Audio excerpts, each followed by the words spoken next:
Ya, jika tadi kita berbicara mengenai Hari Harimau Negara 2022, ini satu lagi sejarah tercipta semalam apabila RUU Anti Lompat Parti telah pun diluluskan 2/3. Ya, jadi untuk mendapatkan pandangan mengenai perkara ini, kami berbesar hati untuk menelefon Encik Azmi Hassan, iaitu pakar geostrategis, untuk kita melihat apakah pandangan beliau terhadap rang undang-undang yang baru sahaja diluluskan. Assalamualaikum Encik Azmi. Waalaikumsalam, Rizwan. Jadi Encik Azmi, mungkin pandangan awal apabila rang undang-undang anti lompat parti ini telah pun diluluskan. Silakan Encik Azmi. Ya, bila Syafiqah menyatakan ini satu lakaran sejarah, memang patut kita berterima kasih kepada ahli parlimen kita, 209 semuanya. Tapi satu perkara yang jangan kita lupa adalah ini adalah kerana terima kasih juga kepada pengundi yang telah memberi isyarat kepada wakil-wakil rakyat kita bahawa ketidakstabilan politik itu adalah salah satunya disebabkan oleh lompat parti, wakil rakyat mereka lompat parti.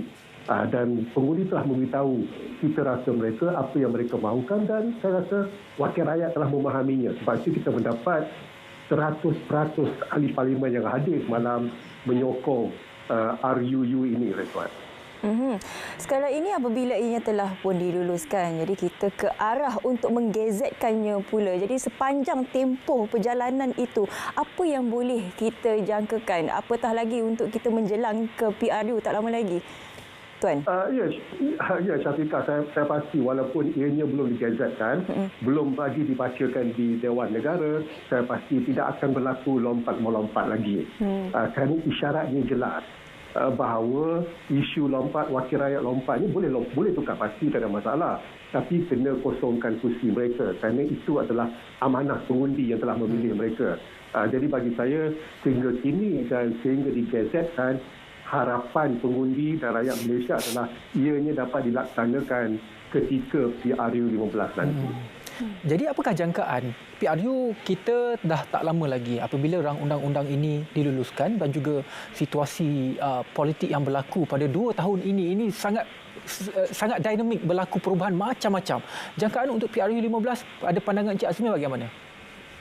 Ya, kalau kita lihat kan, ada beberapa pihak mengatakan tidak patut diadakan ketika ekonomi masih meleset untuk memberi tumpuan kepada kerajaan menanganinya. Tapi satu pihak lagi mengatakan perlu mendapatkan mandat rakyat supaya pihak rakyat itu dapat dikatakan disalurkan mandat kepada siapa saja yang akan bentuk kerajaan. Jadi dalam hal ini adalah masalah ekonomi itu adalah masalah yang penting. Tapi sebelum pilihan raya diadakan itu, kestabilan politik itu amat diperlukan. Tapi bagi saya lah, sebagai pengundi, ya Rizwan, saya mahu kerajaan yang stabil. Supaya kerajaan stabil itu dapat menumpukan perhatian dalam mentadbir urus negara dalam keadaan datang. Itu cita rasa sajalah sebagai pengundi, Rizwan.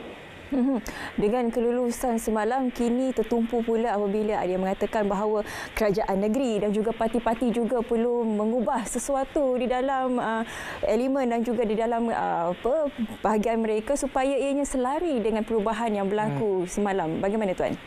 Ya, betul Syafiqah. Seharusnya ianya selari dengan perlembagaan persekutuan, undang-undang tubuh negeri pula perlu diselarikan. Tapi bagi saya, katakanlah Dewan Undangan Negeri tidak melakukannya, bagi saya dengan adanya Akta Anti Lompat Parti ini akan mengekang ahli Dewan Undangan Negeri kita walaupun tidak dikekang untuk melompat parti. Jadi bagi saya, akta ini cukup kuat.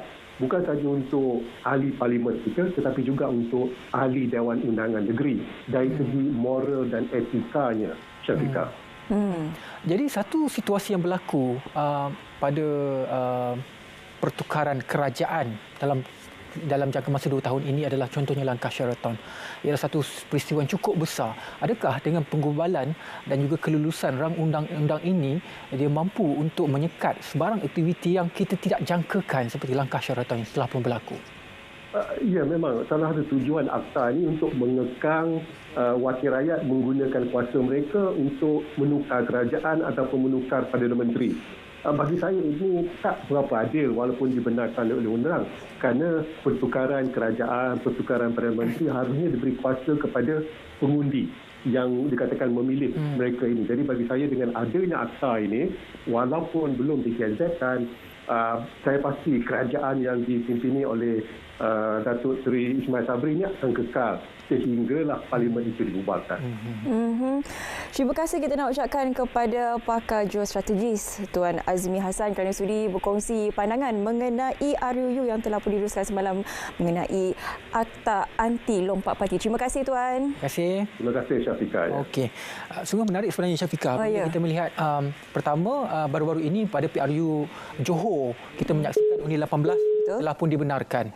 Dan sekarang rang undang-undang lompat parti juga dibenarkan. Jadi ia merupakan salah satu senario baru dalam politik Malaysia sebenarnya Syafiqah. Ya, kita nak melihat apakah lanskap politik selepas ini, tetapi kita akan kembali semula di SPM kerana kita nak bersama dengarkan kita di Continuous. Silakan.